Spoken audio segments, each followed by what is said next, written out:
13वां अध्याय हंस रूप से सनकादिकों को दिए गए उपदेश का वर्णन।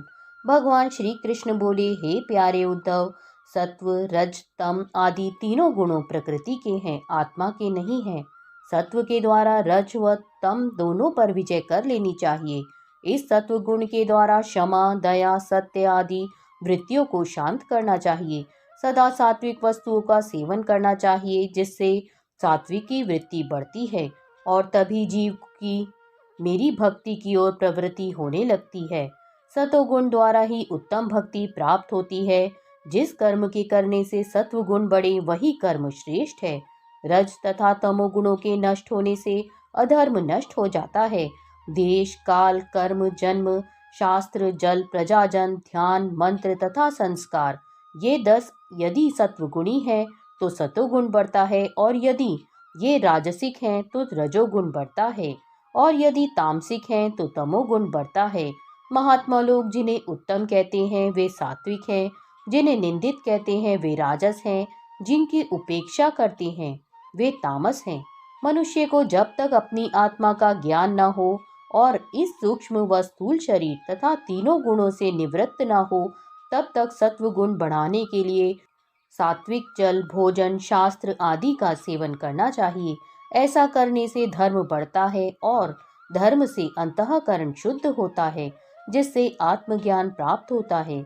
वह आत्मज्ञान शरीर के सब गुणों को अग्नि के समान भस्म करके स्वयं शांत हो जाता है। उद्धव जी ने पूछा, हे भगवान, इस बात को सभी मनुष्य जानते हैं कि विषय विपत्तियों के देने वाले हैं, किंतु फिर भी पतंगे के समान उन्हीं में मनुष्य क्यों गिरते हैं, इसका क्या कारण है? भगवान श्री कृष्ण बोले, हे प्यारे उद्धव, जब यह जीव अज्ञानवश में अपने स्वरूप को भूलकर हृदय से सूक्ष्म, स्थूल आदि शरीरों में अहम बुद्धि कर बैठता है, तब उसका सात्विक मन रजोगुण की ओर झुककर उसमें व्याप्त हो जाता है। बस जहाँ मन रजोगुण की ओर झुका और रजोगुण प्रधान संकल्पों विकल्पों की जंजीर बनने लगी, वह अनेक प्रकार के विषयों का चिंतन मन द्वारा करने लगता है। तब वह काम के वश में होकर अज्ञानवश अनेक कार्य करने लगता है। वह सुख के लिए कर्म करता है, किंतु उसका फल विपरीत दुखदायक होता है। किंतु विवेकी पुरुष अपने चित्त को रोक लेता है। यदि कभी वह रजोगुण या तमोगुण से विक्षिप्त होता है तो तर्क बुद्धि से शीघ्र संभल कर सही मार्ग पर आ जाता है और विषयों की आसक्ति से बच जाता है। साधक को चाहिए कि धीरे धीरे अपने चित्त को खींचकर मेरे में लगाए। यदि उसे असफलता मिले तो घबराए नहीं, बार बार प्रयत्न करे और भी अधिक साहस करके मेरी ओर अग्रसर होए। सनकादिक योगजनों ने भी योग का रूप इसी प्रकार बताया है। साधक को चाहिए कि अपने मन को विराट आदि किसी में भी न लगाए, साक्षात मुझ में ही पूर्ण रूप से लगा रहे। उद्धव जी बोले, हे भगवान, आपने जिस रूप में सनकादि परम ऋषियों को योग का उपदेश दिया था, उस रूप को मैं जानना चाहता हूँ।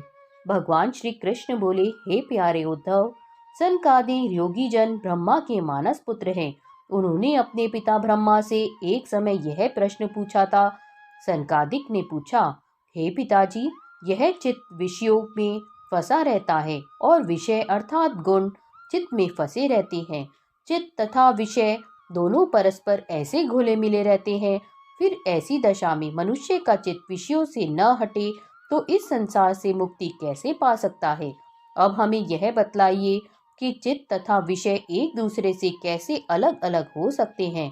भगवान श्री कृष्ण बोले, हे प्रिय उद्धव, यद्यपि ब्रह्मा जी सबकी उत्पत्ति करता है तथा सबके आदि देवता हैं, किंतु फिर भी सनकादिक परम ऋषियों के इस प्रश्न को सुनकर ब्रह्मा जी इस प्रश्न कोई उत्तर न दे सके। वे विचारने लगे, किंतु किसी निर्णय तक न पहुँचे। हे उद्धव, उस समय ब्रह्मा जी ने प्रश्न का उत्तर देने के लिए मेरा ध्यान किया। मैं उसी क्षण ब्रह्मा जी के मोह को नष्ट करने के लिए हंस रूप से प्रकट हो गया। जब ब्रह्मा जी तथा सनकादिक ने मुझे देखा, तब ब्रह्मा जी को आगे करके सनकादिक मेरे निकट आए। उन्होंने मेरी वंदना की। तब सनकादिक ने मुझसे पूछा कि आप कौन हैं? तब उन परमार्थ तत्व के जिज्ञासु सनकादिक को जो मैंने उत्तर दिया वह सुनो। मैंने उनसे कहा, हे ऋषियों, तुम्हारा यह प्रश्न किसके विषय में है? यदि तुम्हारा यह प्रश्न आत्मा के विषय में है तो आत्मा एक ही है, उसमें अनेकता है ही नहीं। तब उस आत्मा के विषय में यह प्रश्न करना कि तुम कौन हो किसी प्रकार भी नहीं बन सकता है, क्योंकि जो आत्मा तुम में है वही मुझ में है। आत्मा एक होने से दूसरा भाव उत्पन्न ही नहीं होता है। फिर तुम कौन हो यह प्रश्न निरर्थक ही है। तुम कौन हो इस प्रश्न में द्वैत भाव पाया जाता है। किसी दूसरे के लिए ही कह सकते हैं कि तुम कौन हो, और यदि तुम्हारा प्रश्न केवल शरीर के विषय में है तो यह शरीर भी पंचभूतों से बना होने के कारण अभिन्न है, क्योंकि मेरा अस्तित्व उन पंचभूतों में भी विद्यमान है और सभी शरीर उन्हीं पंचभूतों से बने हुए हैं। इसलिए तुम कौन हो यह प्रश्न केवल शब्द मात्र होने से निरर्थक है। तत्व दृष्टि से तुम लोगों को यह समझना चाहिए कि मन, वाणी, दृष्टि तथा अन्य इंद्रियों से जो कुछ भी ग्रहण किया जाता है वह सब मैं ही हूँ। इस मेरी दृष्टि में मेरे से अलग कोई वस्तु नहीं है, अर्थात यह सब जो कुछ भी इस ब्रह्मांड में है वह सब मैं ही हूँ। हे प्रिय सनकादिको, तुम्हारा यह प्रश्न अति उत्तम है कि चित्त विषयों में फंसा रहता है और विषय चित्त में फंसे रहते हैं। इन दोनों का परस्पर ऐसा समावेश है कि ये कभी अलग अलग नहीं हो सकते हैं, किंतु ये दोनों साथ साथ बने रहें उससे क्या होता है। ये चित्त तथा विषय का जीव से कोई संबंध ही नहीं है। न तो चित्त तथा गुण जीव के स्वभाव है और न उसका रूप ही है। चित्त तथा विषयों का संबंध तो शरीर मात्र से ही है, उस जीव से कोई संबंध नहीं है। चित्त तथा विषय तो अज्ञान से उत्पन्न शरीर की उपाधि ही है। जीव मेरा स्वरूप है। विषयों में चित्त के निरंतर तल्लीन रहने से चित्त विषयों में घुस गया है। चित्त और विषय तद्रूप अर्थात दोनों एक रूप हो गए हैं। गुण अर्थात विषय भी चित्त ही से उत्पन्न होते हैं। इसीलिए चित्त तथा विषय दोनों को ही त्याग कर अपने शुद्ध स्वरूप को मेरा ही स्वरूप समझकर चित्त तथा विषय दोनों से ही अलग हो जाना चाहिए। चित्त तथा गुण किसी प्रकार भी रहें अथवा न रहें, उनका जीव से कोई संबंध नहीं है।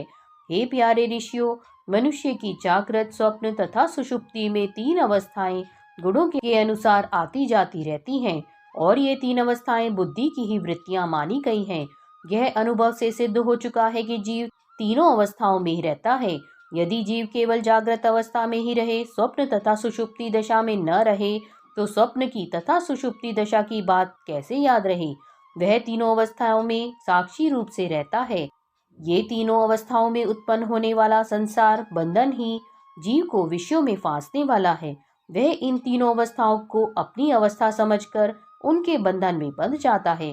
जब उसे अपने स्वरूप का ज्ञान हो जाता है तब वह तीनों अवस्थाओं में अपने को साक्षी, विलक्षण तथा तुरीय परमात्मा स्वरूप ही समझने लगता है।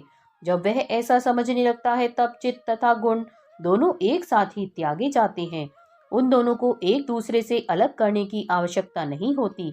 जब तक मनुष्य की नाना प्रकार की भ्रांतियां नष्ट नहीं हो जाती हैं, तब तक वह जागृत होते हुए भी सोए के समान है। जब तक अपने स्वरूप का ज्ञान करके उसमें स्थित आत्मा नहीं होता है, तब तक चित्त तथा उसके विषय दूर नहीं होते हैं। यह तो सत्य है कि आत्मा के सिवाय और कुछ भी शेष नहीं रहता है।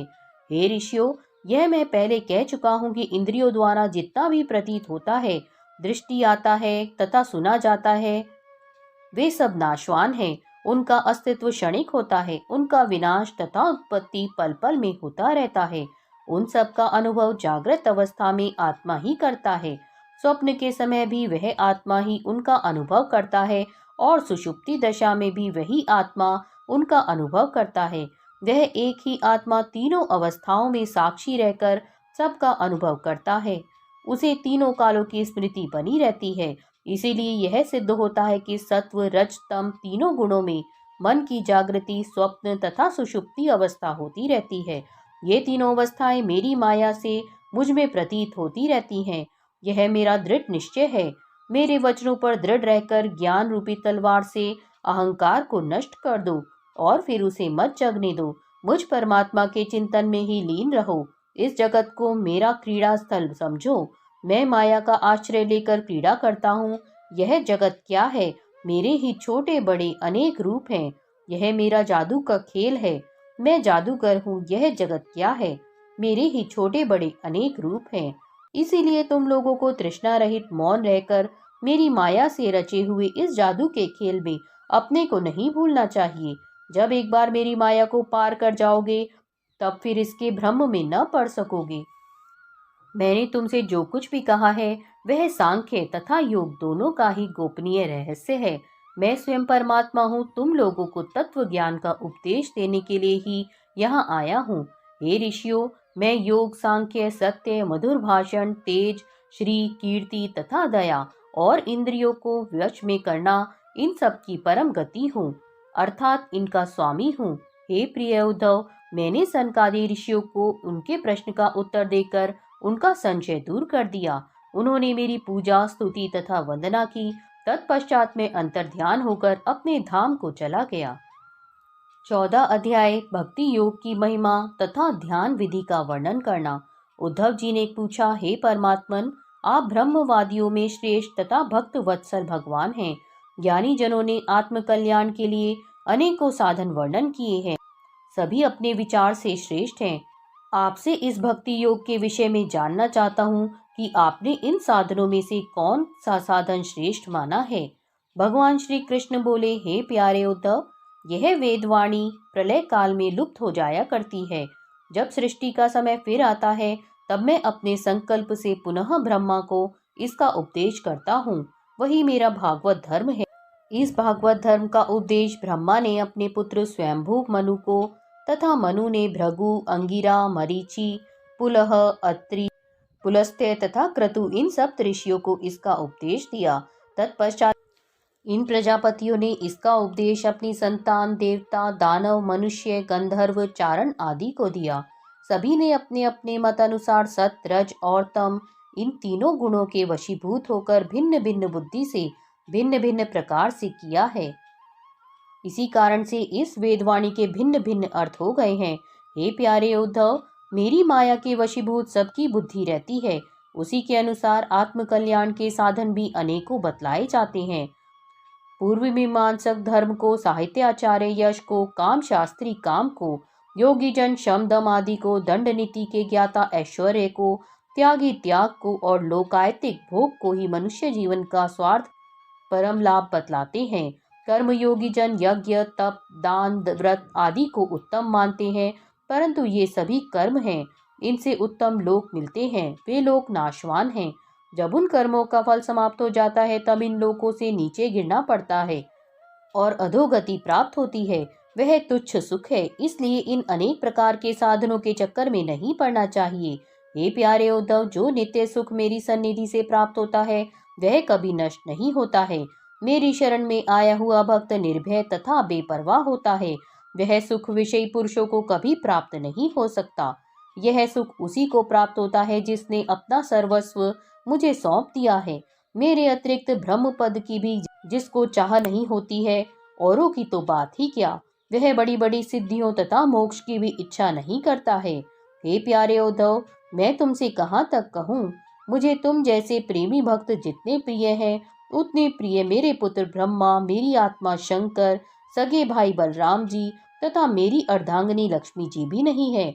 जिस प्रेमी भक्त ने मुझे ही अपना सर्वस्व मान लिया है, जो जगत से दूर रहकर मेरे में ही सदा तल्लीन रहता है, जो समदर्शी है, उस महात्मा के पीछे मैं निरंतर इसलिए घूमता रहता हूँ कि उनके चरणों की धूल उड़कर मेरे ऊपर पड़ती रहे और मैं पवित्र हो जाऊं। हे उद्धव, यह तो उत्तम भक्तों के विषय में बात रही, किंतु मेरे भक्त जिन्होंने अभी अपनी इंद्रियों पर भली प्रकार विजय प्राप्त नहीं की है, वे कभी कभी विषयों के द्वारा दुखी अवश्य होते हैं, किंतु वे विषयों से पराजित नहीं होता, क्योंकि उनका चित्त मेरी भक्ति में ही अधिक लीन रहता है। इसलिए मेरी भक्ति उसकी रक्षा करती रहती है। हे प्यारे उद्धव, मैं तुमसे सत्य कहता हूँ कि मैं योग साधन, ज्ञान, विज्ञान, यज्ञ, जप, तप, त्याग आदि से उतनी आसानी से प्राप्त नहीं होता हूँ जितनी कि अनन्य भक्ति से मुझे प्राप्त करने का केवल एक यही उपाय है कि मेरी अनन्य भक्ति करे, चाहे वह कोई भी जाति, वर्ण अथवा आश्रम का क्यों न हो। जिसका चित्त सत्य दया से युक्त है, जो मेरे गुणों में गदगद हो, आनंदाश्रु बहाने लगता है, उसका चित्त मुझ में लीन हो जाता है। वह कभी रोता है, कभी हंसता है, कभी नाचता है, वही मेरा परम प्रिय भक्त है। हे उद्धव, तुम हमारे अन्य साधनों को त्याग कर मेरा ही चिंतन करो। मेरे अतिरिक्त और कुछ भी नहीं है। जो कुछ भी तुम्हें प्रतीत होता है वह बनावटी तथा बालू की भांति है। पहले मेरा चिंतन करके अपने चित्त को शुद्ध करो और फिर एकाग्रता से मुझ में ही लगा दो। सबसे पहले अपने मन और इंद्रियों को वश में करो, तत्पश्चात स्त्रियों पुत्रों आदि को त्याग दो। फिर एकांत स्थान में बैठकर सावधानी से मेरा ध्यान करो। स्त्रियों के संग से जो कलेश पुरुषों को होता है वह और किसी के संग से इतना नहीं होता है। उद्धव जी ने पूछा, हे श्याम सुंदर, कृपा करके आप यह बतलाइए कि मुमुक्ष पुरुष आपका चिंतन किस रूप में, किस प्रकार और किस भाव से ध्यान करे। भगवान श्री कृष्ण बोले, हे प्यारे उद्धव, सबसे पहले साधक को ऐसा साधन स्थिर करना चाहिए जो न अधिक ऊंचा हो और न अधिक नीचा हो। फिर अपने शरीर को सीधा रखकर आराम से बैठना चाहिए। दोनों हाथ को अपनी गोद में रखकर अपनी दृष्टि को नासिका के अग्रभाग पर जमाना चाहिए। ऐसा करने के बाद पूरक, कुंभक और रेचक तथा रेचक, कुंभक और पूरक, इन दोनों विधियों से प्राणायाम करके नाड़ियों का शोधन करना चाहिए। प्राणायाम का अभ्यास स्नेह स्नेह बढ़ाना चाहिए और उसके साथ ही साथ इंद्रियों को भी वश में करने का अभ्यास करना चाहिए। इंद्रियों के वश में होने पर ही प्राणायाम शीघ्र फल देता है। हृदय में ओंकार का चिंतन करें, उसे प्राणवायु के द्वारा ऊपर ले जाएं और घंटानाद की भांति स्वर स्थिर कर दें। उस स्वर का ताता कभी न टूटे। इस प्रकार तीनों समय 10-10 बार ओंकार सहित प्राणायाम करें। ऐसा करने से 1 मास में ही प्राणवायु अपने वश में हो जाती है। इसके पश्चात ऐसा चिंतन करें कि हृदय एक कमल है। उस कमल की डंडी ऊपर की ओर, मुंह नीचे की ओर है। फिर यह ध्यान करना चाहिए कि उसका मुख अष्टदल होकर खिल गया है। उसके मध्य में पीली पीली अति कोमल गद्दी है। उस गद्दी पर सूर्य, चंद्रमा तथा अग्नि का न्यास करें। तत्पश्चात अग्नि में मेरे इस रूप का ध्यान करना चाहिए। मेरे अंग प्रत्यंग अति सुंदर तथा सुडौल हैं। शांति टपक रही है। मुख कमल अति सुंदर तथा प्रफुल्लित है। लंबी लंबी 4 भुजाएं हैं। बड़ी सुंदर शंख के समान गर्दन है। मंद मंद मुस्कुराहट होठों पर है। कानों में मकराकृत कुंडल जगमगा रहे हैं। मेघवर्ण श्याम शरीर पर पीतांबर शोभा पा रहा है। वक्ष स्थल पर श्रीवत्स एवं लक्ष्मी का चिन्ह है। हाथों में शंख चक्र गदा पद्म है। गले में वनमाला है तथा कौस्तुभ मणि शोभा पा रही है। सिर पर किरीट, कमर में करधनी, भुजाओं में बाजूबंद, हाथों में कंगन शोभा पा रहे हैं। हे उद्धव, मेरे इस मनोहारी रूप का ध्यान करना चाहिए और अपने मन को एक एक अंग में लगाना चाहिए। ज्ञानी पुरुष अपने मन तथा इंद्रियों को विषयों से रहित कर दे और उसको मेरे में लगा दे। जब मेरे सारे शरीर का ध्यान भली प्रकार होने लगे, तब अपने चित्त को मेरे सब अंगों से हटाकर केवल मेरी मंद मुस्कान से युक्त मेरे मुख पर ही चित्त को लगा दे। जब चित्त मेरे मुखारविंद पर भली प्रकार लग जाए, तब उसे वहां से हटाकर आकाश में स्थिर कर दे। तत्पश्चात आकाश का चिंतन त्याग कर मेरे इस ब्रह्म स्वरूप में अपने चित्त को लगा दे। जब चित्त इस प्रकार वश में हो जाता है, तब साधक अपनी ज्योति को मेरी ज्योति में मिला देता है। जो योगी इस प्रकार योगाभ्यास से अपने मन को वश में कर लेता है, उसको ज्ञान की प्राप्ति हो जाती है और मुझ में लीन हो जाता है। 15वां अध्याय, भिन्न भिन्न सिद्धियों के नाम तथा लक्षणों का वर्णन। भगवान श्री कृष्ण बोले, हे प्यारे उद्धव, जब योगी पुरुष इंद्रिय, प्राण तथा मन को अपने वश में करके अपना चित्त मेरे में लगाता है, तब उसके सन्मुख अनेक सिद्धियां उत्पन्न होती हैं। उद्धव जी ने पूछा, योगेश्वर, आप मुझे यह बताने की कृपा करें कि सिद्धियां कितने प्रकार की होती है, कौन सी धारणा के करने से किस प्रकार की सिद्धि होती है। भगवान श्री कृष्ण बोले, हे प्रिय उद्धव, सिद्धियां 18 प्रकार की होती हैं, जिनमें 8 सिद्धियां तो मेरे से प्राप्त होती हैं और 10 सिद्धि सत्व गुण के प्राप्त होने पर मिलती हैं। उनमें 3 सिद्धियां अणिमा, महिमा तथा लघिमा शरीर से संबंध रखती हैं और 1 सिद्धि प्राप्ति इंद्रियों से संबंध रखती है। लौकिक तथा परलौकिक पदार्थों का अनुभव कराने वाली सिद्धि का नाम प्रकाम्य है। माया के कार्यों को अपनी इच्छा अनुसार चलाने वाली सिद्धि का नाम इशिता सिद्धि है। अनेक विषयों में रहकर उनमें आसक्ति न होना वशीता नाम की सिद्धि है। इच्छित सुखों को देने वाली सिद्धि काम वसायता नाम की सिद्धि है। ये 8 प्रकार की सिद्धियां मुझ में रहती हैं, इसीलिए इन्हें मैं देता हूँ। इन सिद्धियों के अतिरिक्त और भी सिद्धियां हैं। एक सिद्धि यह है कि भूख प्यास आदि को जीतना, दूसरी बहुत दूर की वस्तु को देख लेना तथा बहुत दूर की बात सुन लेना, मन के वेग के साथ इच्छित स्थान पर पहुंच जाना, इच्छा अनुसार रूप बना लेना, दूसरे शरीर में प्रवेश कर जाना, इच्छा अनुसार शरीर त्याग देना, अप्सराओं के साथ देव क्रीड़ा का दर्शन, संकल्प की सिद्धि, सब जगह सबके द्वारा बिना ननु नच के आज्ञा पालन, ये 10 सिद्धियां सत्व गुण के विकास से प्राप्त होती हैं। भूत भविष्य तथा वर्तमान की बात को जान लेना, सुख दुख राग द्वेष शीत उष्ण आदि कष्टों को वश में करना, दूसरे मनुष्य के हृदय की बात जान लेना, अग्नि सूर्य जल विष आदि की शक्ति को स्तंभित कर देना तथा किसी से पराजित न होना, ये 5 सिद्धियां योगियों को और भी प्राप्त होती हैं। हे प्यारे उद्धव, मैंने तुम्हें धारण सहित सिद्धियां बतलाई हैं। अब मैं तुम्हें उनकी प्राप्ति की विधि बतलाता हूँ। हे उद्धव, ये 5 भूत तथा उनकी तन्मात्राओं मेरा ही शरीर है, अर्थात मैं उनमें समाया हुआ हूँ। जो योगी मेरे उसी शरीर की उपासना करता है तथा उनमें तद्रूप हो जाता है, उसे मेरी अणिमा नाम की सिद्धि प्राप्त होती है। वह पत्थर आदि की चट्टान तथा पृथ्वी के अणुओं में प्रवेश करने की शक्ति रखता है।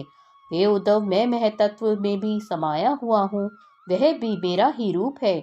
उस रूप में मैं समस्त ज्ञानों का केंद्रीभूत हूँ।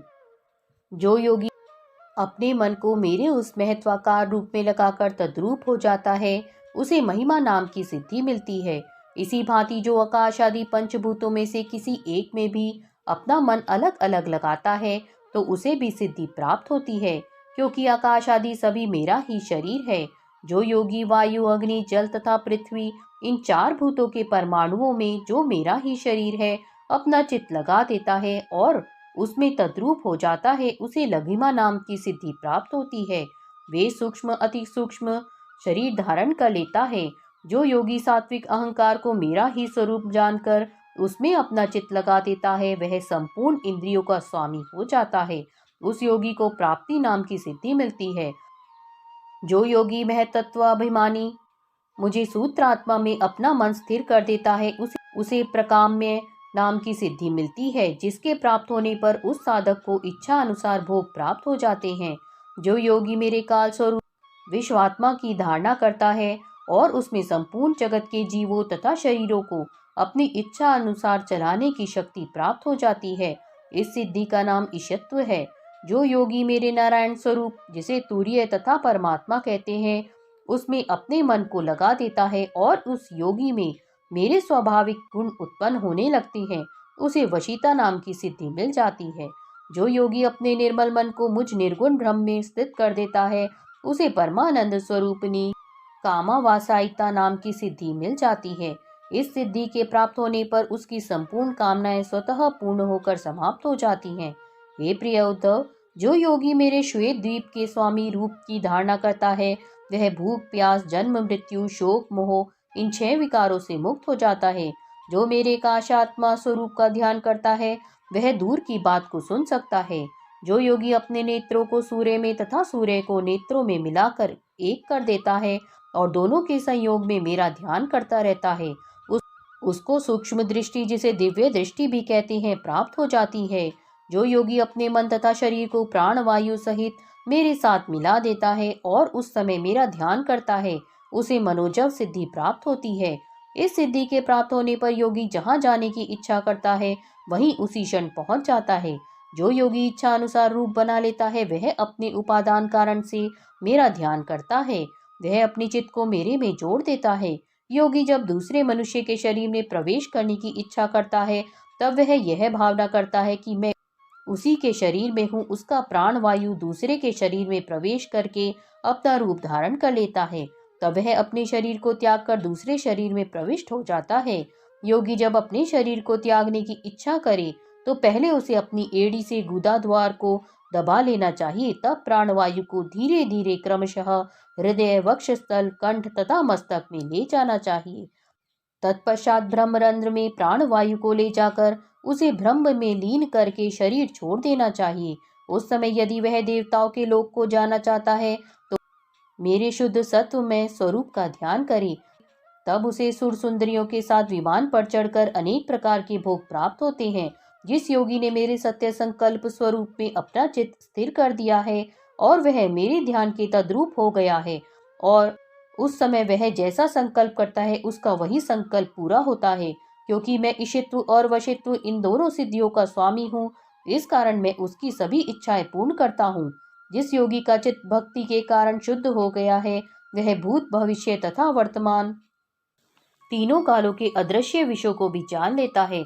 जब वह अपने मन को मेरे में लगा देता है, उस समय अग्नि जल आदि कोई भी उसके शरीर को नष्ट नहीं कर सकते हैं।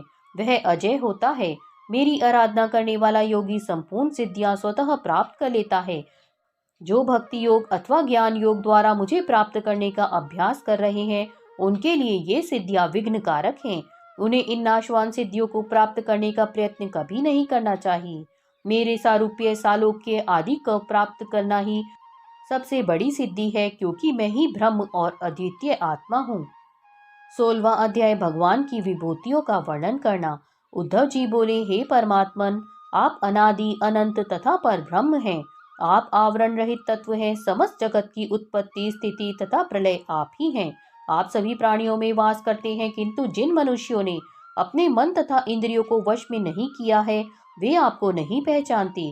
हे भगवान, बड़े बड़े महर्षि देवर्षि तथा आत्मज्ञानियों ने आपकी जिन विभूतियों की उपासना करके सिद्धियां प्राप्त की है, मैं उनको सुनना चाहता हूँ। आप कृपा कर मुझसे उनका वर्णन कीजिए। भगवान श्री कृष्ण बोले, हे प्यारे उद्धव, तुमने जो प्रश्न किया है वही प्रश्न कौरव पांडवों के युद्ध में वीर शिरोमणि अर्जुन ने किया था। अर्जुन के हृदय में यह धारणा उत्पन्न हो गई थी कि कुटुंबियों को मारकर राज्य प्राप्त करना निंदनीय कर्म है। मैं मारने वाला हूँ और ये सब मेरे हाथ से मारे जाएंगे। ऐसा विचार कर उसने युद्ध करने से मना कर दिया। तब मैंने ऐसी विषम परिस्थिति में, जबकि दोनों सेनाएं युद्ध के लिए खड़ी थीं, उस अर्जुन को बहुत सी युक्तियों से समझाया था। हे उद्धव, वही प्रश्न तुमने मेरी विभूतियों के विषय में किया है, सुनो। मैं तुमसे अपनी विभूतियों का वर्णन करता हूँ। हे उद्धव, इन समस्त प्राणियों तथा पदार्थों के रूप में मैं ही हूँ। जगत की उत्पत्ति स्थिति तथा प्रलय मैं ही करता हूँ। समस्त प्रगतिशील पदार्थों की गति मैं ही हूँ। मैं काल हूँ, मैं सबका मूल स्वरूप हूँ। समस्त गुण पदार्थों में मैं ही हूँ, अर्थात मैं ही उन कार्यों को संचालित करता हूँ। मैं ही ज्ञान शक्तियों में महत्त्व हूँ। मैं ही समस्त क्रिया शक्ति प्रधान कार्यों में सृजात्मा हूँ, अर्थात मैं ही उन कार्यों को संचालित करता हूँ। मैं ही ज्ञान शक्तियों में महत्त्व हूँ। मैं ही सूक्ष्म वस्तुओं में जीव हूँ। मैं ही न वश में होने वाला मन हूँ। मैं वेदों में हिरण्य गर्भ हूँ। मैं मंत्रों में ओंकार मंत्र हूँ। अक्षरों में मैं अकार अक्षर तथा छंदों में गायत्री छंद हूँ। देवताओं में सर्वश्रेष्ठ इंद्र मैं हूँ। 8 वसुओं में अग्नि तथा 12 आदित्यों में मैं विष्णु हूँ। 11 रुद्रों में मैं नील लोहित रुद्र हूँ। ब्रह्मर्षियों में मैं भृगु हूँ। राजश्रियों में मैं मनु हूँ। देवर्षियों में मैं नारद हूँ तथा गौं में मैं कामधेनु हूँ। सिद्धेश्वरों में मैं कपिल हूँ। पक्षियों में मैं गरुड़ हूँ तथा प्रजापतियों में मैं दक्ष प्रजापति हूँ।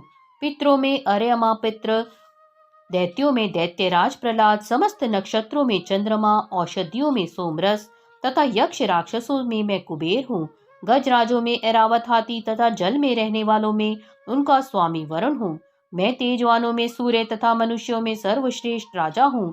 घोड़ों में मैं उच्च श्रवा घोड़ा, धातुओं में सोना तथा दंडधारियों में यम और सर्पों में वासुकी नाग हूँ। नाग राजाओं में शेषनाग तथा पशुओं में मैं सिंह हूँ। आश्रमों में मैं सन्यासी हूँ तथा वर्णों में ब्राह्मण हूँ। मैं तीर्थों में गंगा तीर्थ, जलाशयों में समुद्र, अस्त्र शस्त्रों में धनुष तथा धनुर्धरों में त्रिपुरारी शिव हूँ। मैं पर्वतों में सुमेरु तथा वनस्पतियों में पीपल और अन्नों में जौ हूँ। मैं पुरोहितों में वशिष्ठ, वेद वेताओं में बृहस्पति हूँ। वीरों में स्वामी कार्तिक हूँ तथा धर्म वेताओं में ब्रह्मा हूँ। यज्ञों में स्वाध्याय यज्ञ, व्रतों में अहिंसा व्रत तथा शुद्ध करने वाली वस्तुओं में मैं वायु, जल, वाणी, सूर्य, अग्नि तथा आत्मा हूँ।